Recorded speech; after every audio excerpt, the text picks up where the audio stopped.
Selamat pagi, saya Euphonius Arvin Pento.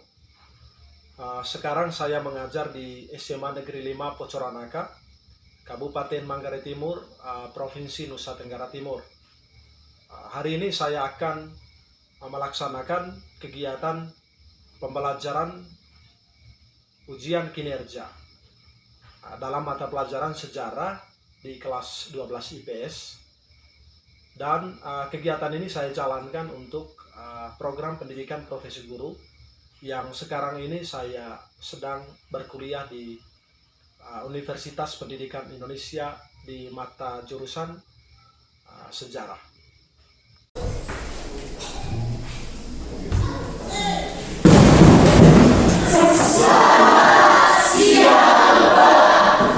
Selamat siang semuanya, silakan dulu.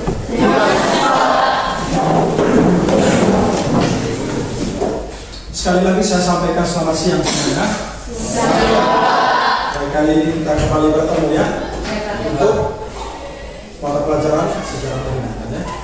Tetapi sebelum kita memulai pelajaran di siang hari ini, saya minta satu orang untuk memimpin kita dalam. Siapa yang mau memimpin doa? Silakan. Kita menyiapkan hati dan pikiran kita untuk berdoa dalam nama Bapa. Terima kasih. Kita akan mempelajari tentang beberapa peristiwa-peristiwa penting di dunia ya, atau dengan kata lain peristiwa-peristiwa sejarah kontemporer. Ya. Tetapi sebelum kita masuk ke dalam materi itu, saya mau pastikan dulu, apakah adik-adik sekalian pada siang hari ini hadir semua? Ya. Hadir semua? Hadir. Baik, untuk itu saya minta kita semua untuk tepuk tangan atas karya ketika proses. Karena pada intinya belajar itu adalah soal bagaimana kita harus hadir terus ya, bukan pengetahuan itu datang dengan sendirinya ya. Tiba-tiba ada satu dua orang yang tidak hadir, ada di rumah tidak bergabung bersama kita di sini, tiba-tiba dia muncul begitu saja tanpa ada proses ya, seperti yang adik-adik lakukan pada hari ini. Tiba-tiba pengetahuan yang ada begitu saja, tidak mungkin ya. Harus kita melaksanakan proses itu baru kita mendapatkan sesuatu ya, baru kita mendapatkan sesuatu. Baik adik-adik sekalian, hari ini kita akan mempelajari tentang peristiwa sejarah dunia dalam kaitan dengan peristiwa sejarah kontemporer. Ya, kontemporer itu sama dengan kekinian. Peristiwa yang terjadi di sekitaran tahun 10 sampai 20 tahun yang lalu. Jadi kita belajar bagaimana peristiwa itu terjadi sampai kepada dampak daripada peristiwa itu. Sampai pada dampak dari peristiwa itu. Dalam buku sejarah, sebentar kita akan jelaskan lebih jelas lagi di dalam diskusi kelompok kita ya. Saya akan bagikan adik-adik sebentar ke dalam kelompok diskusi. Tetapi secara umum saya mau jelaskan bahwa ada peristiwa dulu itu yang kemudian menjadi peristiwa-peristiwa besar. Kenapa kita pelajari? Karena peristiwa itu berdampak kepada kehidupan seluruh manusia di dunia. Jadi peristiwa yang kita pelajari di adik-adik itu karena peristiwa itu berdampak kepada manusia di seluruh dunia. Kalau peristiwa itu hanya berdampak kepada satu kelas ini, kita tidak mungkin akan mempelajari itu.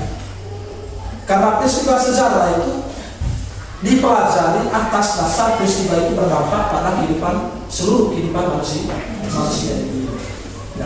Begitu juga yang sebentar akan kita pelajari ya. Nah, apa yang mau kita pelajari sebentar?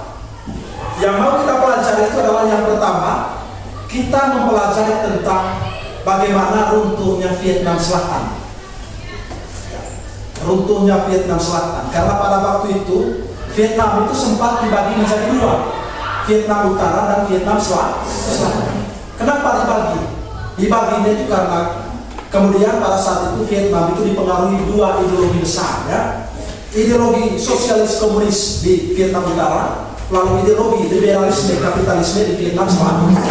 Tetapi dalam sejarahnya kemudian Vietnam Selatan itu menjadi runtuh. Bagaimana proses runtuhnya Vietnam Selatan itu yang saya tugaskan kepada adik-adik saudara untuk berdiskusi ke dalam kelompok lalu mempresentasikannya kepada saya dan teman-teman di sini. Oke? Lalu yang kedua, apa yang mau kita pelajari? Peristiwa sejarah apa yang mau kita pelajari? Peristiwa yang mau kita pelajari itu adalah bagaimana tentang perjuangan untuk menghapuskan politik apartheid di Afrika Selatan. Itu peristiwa sejarah. Ya, ada satu politik di Afrika itu namanya politik apartheid. Politik yang membagi-bagi manusia itu berdasarkan warna kulit. Orang-orang kulit putih itu biasanya tampil di depan, sedangkan kita yang kulit hitam itu tampil di belakang. Tidak ada peran, ya, tidak ada tidak ada pekerjaan, tidak ada kapasitas dari orang-orang kulit hitam pada saat itu, karena dia tersisihkan oleh orang-orang kulit putih. Nah itulah yang kemudian diperjuangkan oleh orang-orang Afrika Selatan, yang pada saat itu dibawa kepemimpinan Nelson Mandela yang kemudian menjadi presiden kulit hitam pertama di Afrika Selatan. Bagaimana proses perjuangannya, apa dampaknya terhadap seluruh dunia, itu yang kita bicara. Ya. Lalu yang ketiga, bagaimana peristiwa Uni Soviet itu menjadi runtuh. Dulunya Uni Soviet yang kemudian menjadi negara yang bisa menandingi kekuatan Amerika Serikat. Tiba-tiba pada tahun 1990-an, pada tahun 1990-an awal itu, negara itu menjadi hancur, menjadi runtuh. Kenapa runtuh? Karena banyak negara-negara bagian itu yang kemudian menyatakan diri sebagai negara sendiri atau negara yang pecah dari Uni Soviet. Atas dasar karena itulah kemudian negara Uni Soviet itu menjadi sampai sekarang sudah hilang, sudah tidak ada lagi Uni Soviet. Yang ada tersisa itu hanya negara induknya itu negara Rusia. Bagaimana proses runtuhnya Uni Soviet? Apa pengaruhnya atau dampaknya terhadap kehidupan dunia internasional? Itu yang kita bicarakan dalam kelompok. Oke? Lalu yang keempat, ada peristiwa runtuhnya Jerman Timur. Ingat, dulu Jerman itu dibagi menjadi dua. Bahkan pada tahun berapa pada saat Piala Dunia itu? Ya, pada saat itu Jerman itu masih diwakili oleh Jerman Barat. Dan yang memenangkan Piala Dunia tahun 1990 berapa itu adalah Jerman Barat.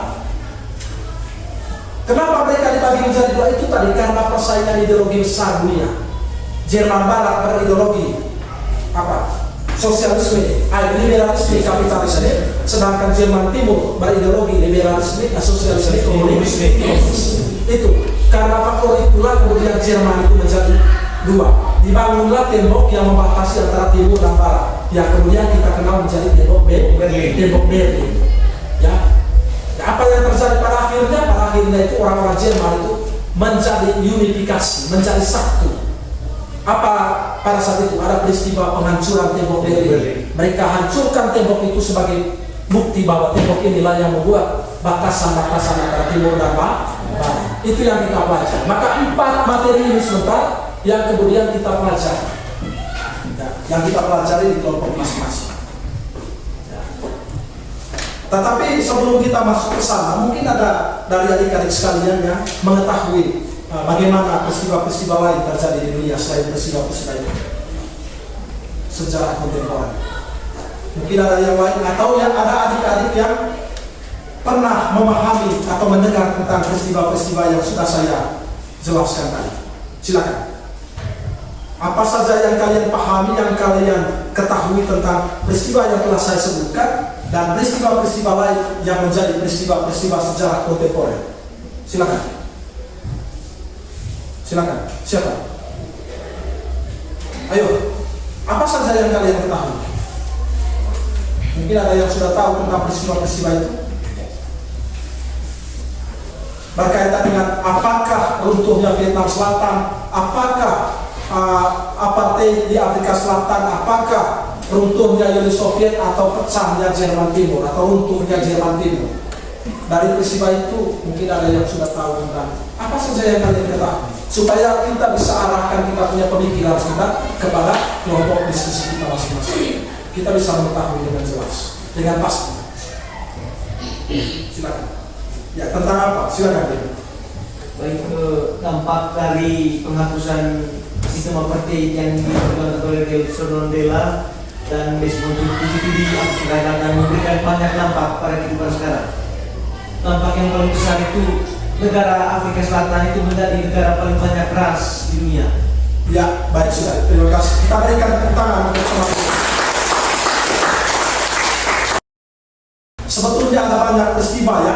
Tetapi yang kita bicarakan 4 itu saja dulu. Ada pecahnya Yugoslavia, ada pecahnya Cekoslovakia, ya itu peristiwa-peristiwa sejarah. Tetapi yang mau kita bahas sekarang itu adalah 4 peristiwa itu. Oke? Bisa paham ini? Yang semangat, bisa paham ini? Nah, supaya pemahaman kita menjadi lebih tajam, ya kita benar-benar memahami bagaimana peristiwa itu terjadi. Saya akan bagikan Anda dalam kelompok khusus. Oke, kelompok 1. Silakan kelompok 1, angkat tangan kelompok 1. Ya, saya minta kalian untuk membahas tentang runtuhnya Vietnam Selatan. Lalu kelompok 2, yang ini kelompok 2 membahas tentang politik apartheid yang terjadi di Afrika Selatan. Lalu kelompok 3, silakan berapa orang? 5 orang ya. 5 orang ini berbicara tentang pecahnya Uni Soviet. Lalu kelompok yang terakhir, kelompok 4 berbicara tentang runtuhnya Jerman Timur. Ya. Nah, apa yang mau kita bicarakan? Yang mau kita bicarakan dan kita diskusikan, yang kita bahas dalam kelompok itu, bagaimana penyebab peristiwa itu, jalannya peristiwa sampai kepada dampak dari peristiwa itu. Oke? Sekarang saya minta adik-adik sekalian untuk bergabung ke dalam kelompok. Silakan materi itu didiskusikan ke dalam kelompok masing-masing. Silakan. Waktunya 30 menit dan 30 menit kemudian menggunakan presentasi. Nah, presentasinya adalah presentasi silang. Ya. 2 orang dari kelompok 1 pergi ke kelompok 2, lalu kelompok 2 pergi ke kelompok 3, 3 ke 4, 4 ke 1. Ya, jadi silang begitu diskusinya. Ya, 2 orang diutus dari kelompok masing-masing pergi diskusi ke kelompok lain. Kemudian setelah itu presentasikan di kelompok masing-masingnya apa hasil diskusi dari kelompok lain. Kemudian dibawakan kepada kelompok masing-masing untuk disampaikan hasil diskusi itu kepada kelompok sendiri. Setelah itu semua berakhir, maka kita akan sama-sama merefleksi dan mengevaluasi akan materi yang kita bahas hari ini. Oke, sampai di sini anak-anak, adik-adik sekalian bisa paham? Bisa paham? Ya, silakan. Tariska, silakan.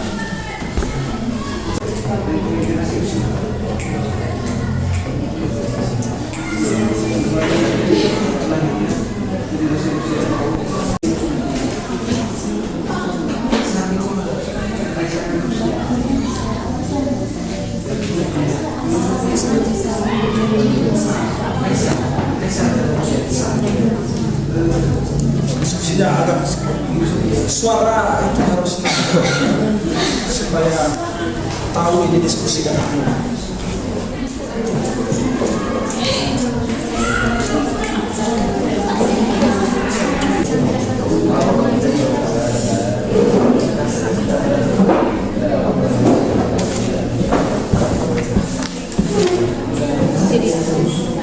berarti Presiden Mikhail Gorbachev menghentikan perang dingin.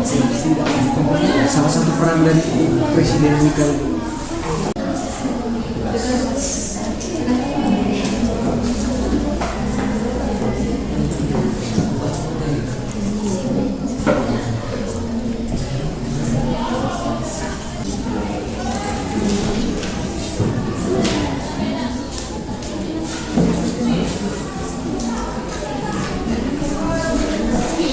lebih tajam lagi soal materi itu ya, supaya kita bisa tahu jelas bagaimana sebabnya, apa prosesnya, dan bagaimana dampak terhadap diri kita masing-masing. Itu harus didiskusikan dengan baik dalam teman-teman satu kelompok.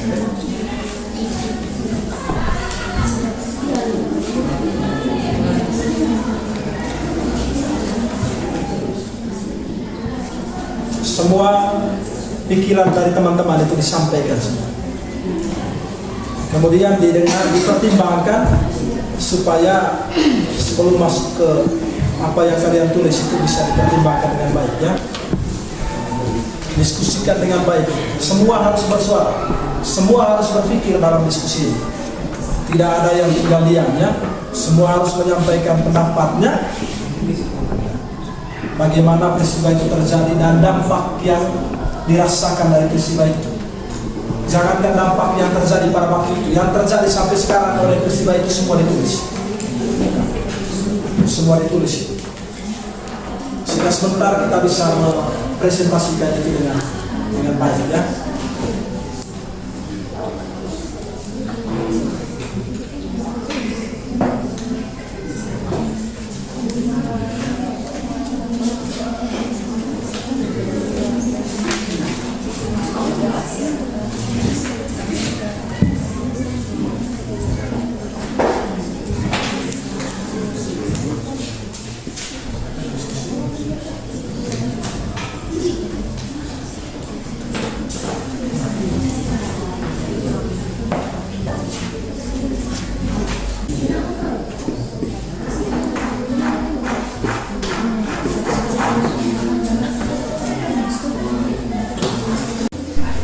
Ya, perhatikan adik-adik sekalian, bagaimana diskusinya sudah selesai? Kalau sudah selesai, sekarang kita langsung mempresentasikannya ke dalam kelompok lain. Saya mulai dari kelompok 1. Siapa yang diutus ke kelompok 2? 2 orang dari kelompok 1 atas nama Itzhak dan Billy. Lalu dari kelompok 2 ke kelompok 3, angkat tangan yang diutus, silakan. Iya, Amel dan Ferry. Oke, dari kelompok 3 yang diutus ke kelompok 4, silakan. Bill dan Milan. Ya, Bill dan Milan. Lalu dari kelompok 4 ke kelompok 1, Oman dan Mita. Oke, kalau gitu supaya tidak memperpanjang waktu lagi, saya minta 2 orang yang sudah ditugaskan oleh setiap kelompok untuk masuk ke kelompok lain. Kelompok 1, kelompok 2, 2 ke 3, 3 ke 4, dan 4 ke 1. Silakan.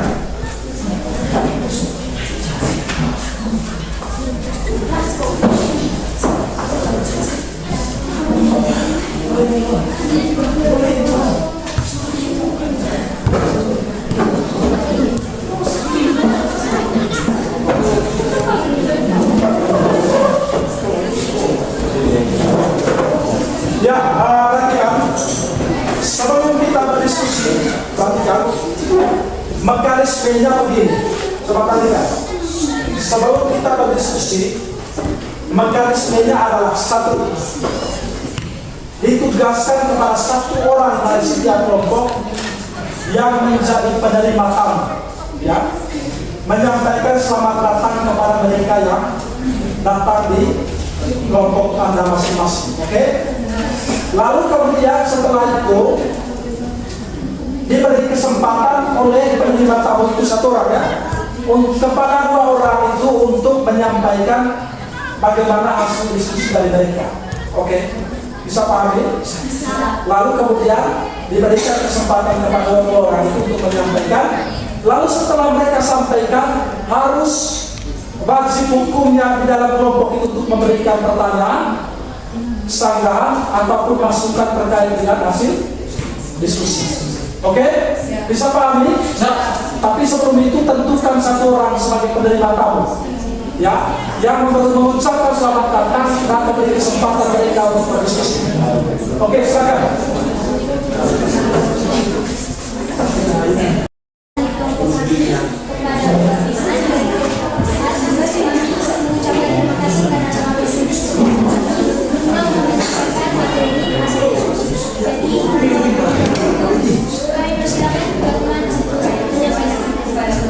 Terima kasih dari kelompok 1. Kami dari kelompok 4 mengucapkan materi kami terkait dengan tentunya Jumat. Untuk itu, para teman kita yang mengucapkan materinya, saya persilakan.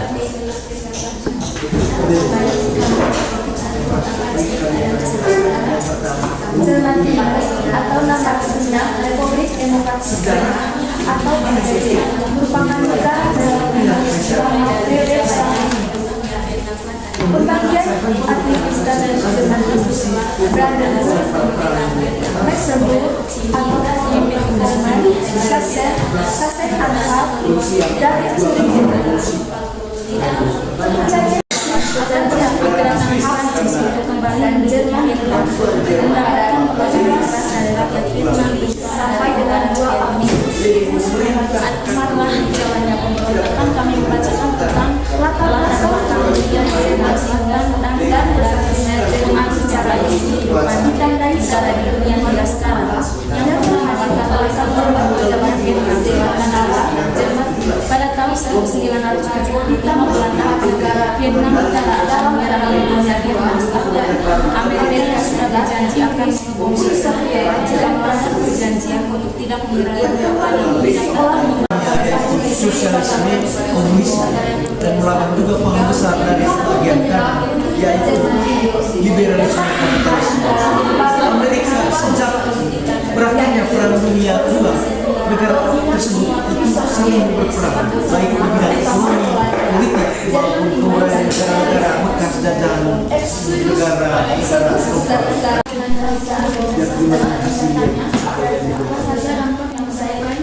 yang kedua kita masukkan kepemimpinan militer. Baik, runtuhnya Vietnam Selatan pada kondisi politik dan perkembangan ideologi di kawasan Asia Tenggara adalah menguatnya paham komunis di Kamboja dan Laos. Sekretaris terakhir letaknya di ujung tanah bumi dan yang berada di sekitaran Rusia, induk dari Uni Soviet dan Rusia. Di antaranya negara yang berkembang di pertama Estonia, maka kita lahir pada Mei 1990. Adik-adik sekalian, perhatikan. Setelah masing-masing kelompok mempresentasikan di kelompok lain, saya minta untuk memperhatikan apa yang saya sampaikan sekarang. Perhatikan. Setelah ini, setelah masing-masing sudah presentasi ke kelompok lain, saya minta satu orang untuk mengambil kesimpulan. Ya, kesimpulan dari pemahaman kalian, presentasi kalian kepada kelompok lain. Kesimpulan terhadap materi diskusi Anda. Oke? Kalian bacakan kesimpulan akhirnya. Ya, dari kelompok 1 siapa perwakilan yang menyampaikan?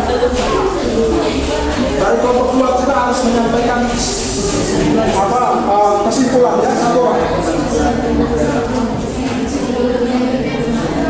Ya, dari kelompok 1 siapa yang menyampaikan kesimpulan? Renya. Oke, Renya ya. Dari kelompok 2 siapa? Maya. Dari kelompok 2 Maya. Dari kelompok 3. Dari kelompok 3 siapa yang bisa menyampaikan kesimpulan? Tentukan ya. Dari kelompok 3 siapa? Kesimpulan.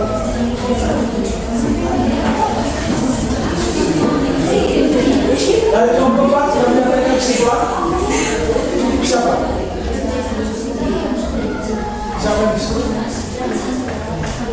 Tentukan saja. Mana dia? Dia orang lain. Siapa? Ya, dari kelompok 3 tadi siapa? Siapa dari kelompok 3? Ya, perhatikan. Dari kelompok 3 Bil, ya. Dari kelompok 4 Oman. Dari kelompok 2 Maya dan dari kelompok 1 Renya. Oke, adik-adik sekalian, mari kita perhatikan dan dengarkan kesimpulan materi dari presentasi dari kelompok 1. Kepada adik Renya silakan. Kita suarakan.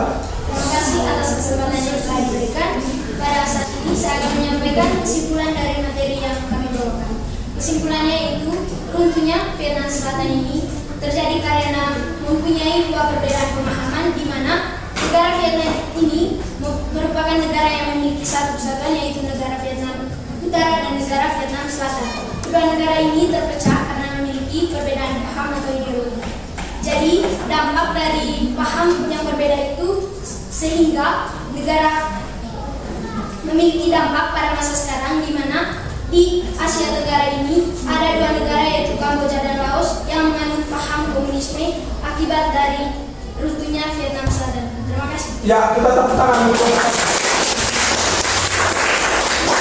Ya, lalu kemudian yang kedua dari kelompok 2 silakan satu orang. Ya, ke sini, menghadap ke sini supaya teman-teman bisa dengar. Baik, terima kasih atas waktu dan kesempatan yang telah diberikan kepada saya. Saya perwakilan dari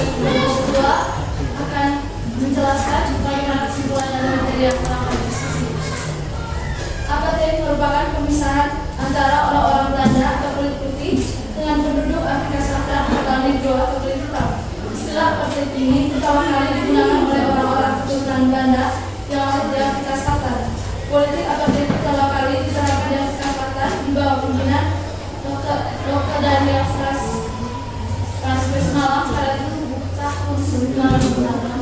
Terima kasih. Ya, kita berikan tepuk tangan untuk semua. Sekarang saya minta dari kelompok 3 satu orang untuk menyampaikan kesimpulan. Silakan. Silakan. Satu orang berdiri, silakan. Ya, kasih supaya teman-teman bisa dengar. Ya.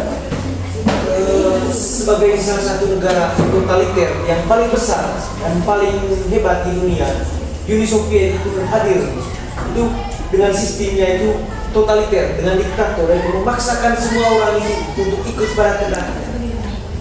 Pada kenyataannya setiap kemampuan atau setiap kebebasan manusia itu tidak bisa dibatasi secara paksa. Ada beberapa yang harus dipaksakan, yaitu melalui hukum, dan ada kebebasan yang alami itu dibiarkan saja. Oleh karena itu Uni Soviet pun pada akhirnya runtuh, meskipun dengan majunya Mikhail Gorbachev sebagai peningkat ekonomi dan penghenti perang dingin, tetap pada akhirnya Uni Soviet tetap runtuh pada tahun 1991. Dan yang bisa kita petik dari kejadian tersebut adalah kebebasan setiap orang itu tidak bisa dibatasi, apalagi oleh hukum dan oleh negara, dan hukum tersebut bertuju pada satu orang. Terima kasih. Ya, kita beri kesempatan kepada satu dari kelompok 4. Silakan. Saya akan memberikan kesimpulan terkait dengan materi kami, runtuhnya Jerman Timur. Runtuhnya Jerman Timur itu karena dibagi menjadi 2 blok, mana di sini ada Jerman Timur dan Jerman Barat. Mengapa mereka dibedakan menjadi 2? Karena di sini mereka memiliki pemahaman yang berbeda-beda. Ya, kita beri tepuk tangan untuk Pak. Ya, karena adik-adik dari perwakilan 4 kelompok sudah menyampaikan kesimpulannya, dan saya merasa kesimpulan itu luar biasa. Saya bisa mengukur, adik-adik bisa memahami dengan benar tentang materi sejarah kontemporer itu bisa dibuktikan dari apa yang kalian sudah sampaikan di sini. Ya, dan untuk pemahaman itu, untuk pemahaman adik-adik terhadap materi yang sudah saya sampaikan, yang sudah diskusikan dalam kelompok, mari kita apresiasinya dengan tepuk tangan bersama.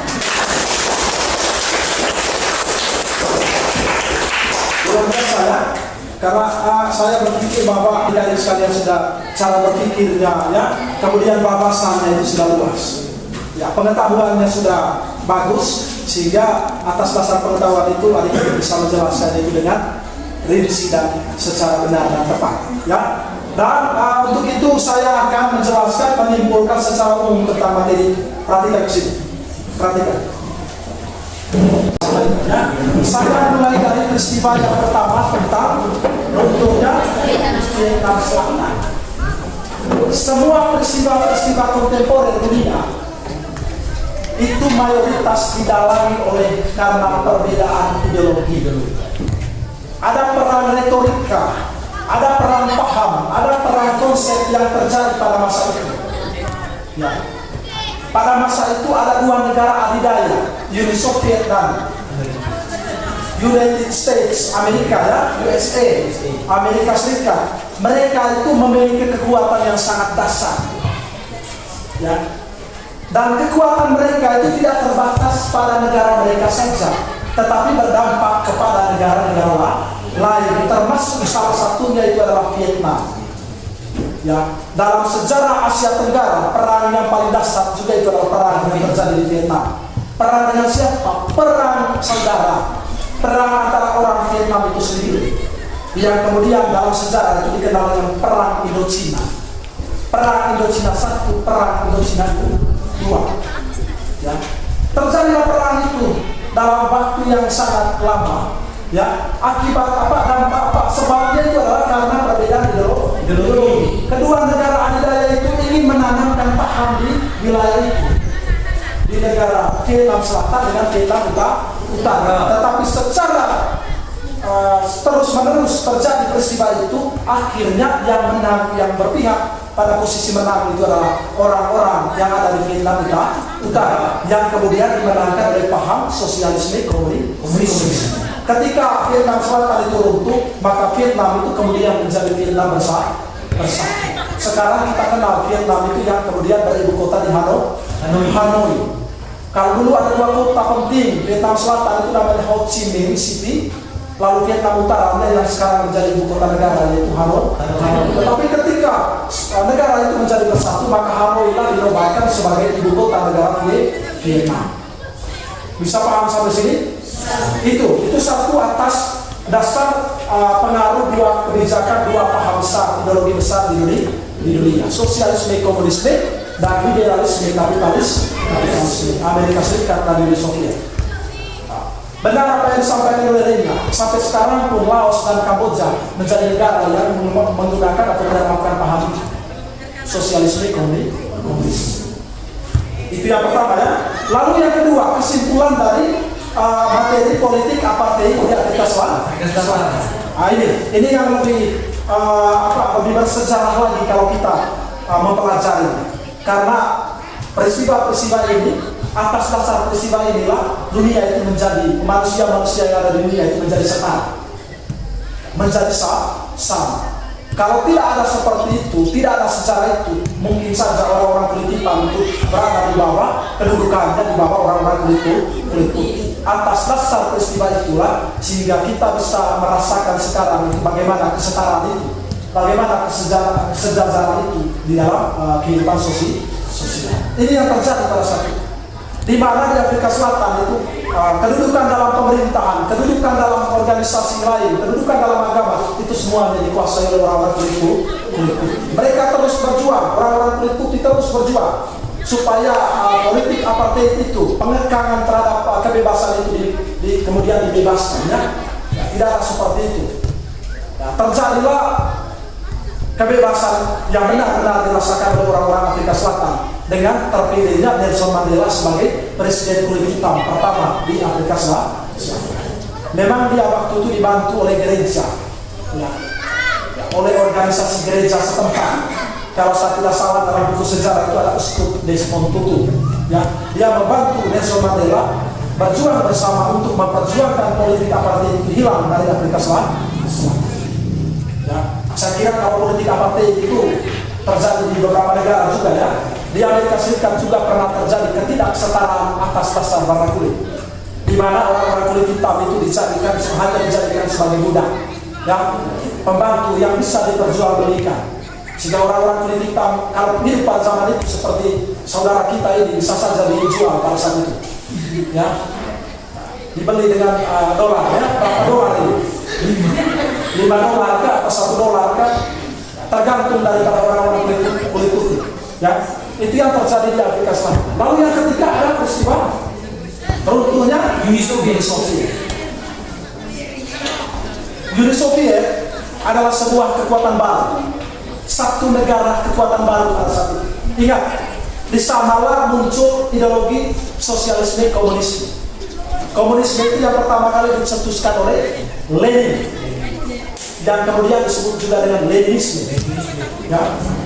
Kemudian digabungkan dengan ideologi Marxisme yang diterapkan dalam ideologi sosialisme. Sehingga sosialisme komunisme itu adalah dua pemikiran yang sama antara pemikirannya Lenin dari Uni Soviet dan pemikirannya Marxisme Karl Marx dari Jerman. Kemudian digabungkan dua pemikiran itu jadilah ideologi sosialisme komunisme.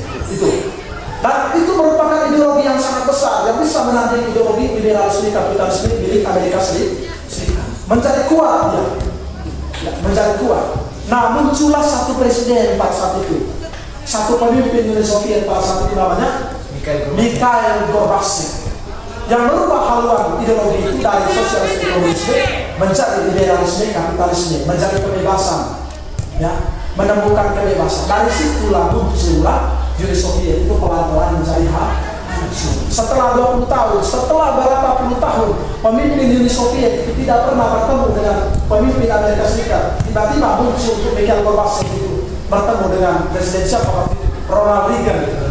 Ya, ada presiden Ronald Reagan pada saat itu bertemu dengan presiden Mikhail Gorbachev. Yang tadinya, yang sebelumnya menjadi musuh pebuyutan, tiba-tiba tampillah satu presiden yang menjunjung tinggi kebebasan tadi itu, Mikhail Gorbachev, bertemu dengan presiden Amerika Serikat yang notabene adalah musuh pebuyutan. Dari situlah kemudian Uni Soviet itu telah menjadi hancur. Hancurnya itu dibuktikan dengan apa? Banyak negara-negara bagian-bagian dari wilayah Uni Soviet itu yang kemudian berdiri menjadi negara sendiri. Ada Azerbaijan di sini, ya. Ada Ukraina, ada Turkmenistan, ada Kyrgyzstan, ya. Dan ada negara-negara lain yang kemudian berusaha untuk mendeklarasikan diri sebagai negara sendiri. Itu yang berkaitan dengan Uni Soviet. Nah, terus ke Jerman. Ke Jerman juga peristiwa yang sama. Ya, itu atas dasar dua ideologi yang berbeda. Tetap sama. Jerman Timur dan Jerman Barat. Ya, selama itu mereka dibatasi oleh ideologi itu, dibatasi oleh pagar, dibatasi oleh tembok besar yang memisahkan dua Jerman itu. Sehingga Jerman Baratnya yang kemudian berpusat di Bonn dan Jerman Timurnya yang berpusat di Berlin. Ya, dua wilayah itu masing-masing ideologi. Kemudian karena peristiwa Jerman bersatu, runtuhnya tembok Berlin itu, mereka kemudian mengikrarkan diri sebagai Jerman bersatu. Sampai sekarang kita kenal Jerman itu menjadi Jerman bersatu, kan? Yang berlingkup dari Berlin, yang berlingkup dari Berlin. Saya kira itu yang berkaitan dengan apa yang kita pelajari pada hari ini. Ya, untuk gambaran umum kesimpulan dari saya, anak-anak bisa paham semua ini? Bisa paham? Memang ada peristiwa lain, ada peristiwa lain, misalnya pecahnya Yugoslavia. Itu nanti akan kita bicarakan di pertemuan berikut. Pecahnya Cekoslovakia, dan ada peristiwa people power yang ada di negara. People power itu terjadi di negara mana? Terjadi di negara Filipina. Ya, jatuhnya presiden otoriter Ferdinand Marcos. Ketika otoriter itu jatuh Ferdinand Marcos, maka rakyat itu menjadi berkuasa. Ya, lahirlah presiden siapa itu? Setelah itu, ya, dan presiden perempuan, ya, Gloria Arroyo Macapagal, ya, yang dari Filipina. Kemudian itu bebas dari tekanan-tekanan otoriter. Itu kemudian kita akan bahas di pertemuan berikut. Oke? Ya, saya kira untuk kesimpulan dari saya tentang materi ini, anak-anak bisa mengerti, ya. Sekali lagi, bisa paham tentang kesimpulan ini? Bisa. Lebih semangat, bisa paham? Bisa. Untuk pertemuan hari ini, adik-adik sekalian mungkin sampai di sini. Ya, sampai itu akan kita bahas di pertemuan yang akan datang. Ya, sampai sini ada yang bertanya? Kalau tidak ada yang bertanya, supaya kita akhiri pertemuan pada kesempatan siang hari ini dengan doa. Marilah kita siapkan hati dan pikiran. Mari kita tepuk tangan. Luar biasa, ya. Akhirnya pertemuan pembelajaran kita hari ini sudah selesai.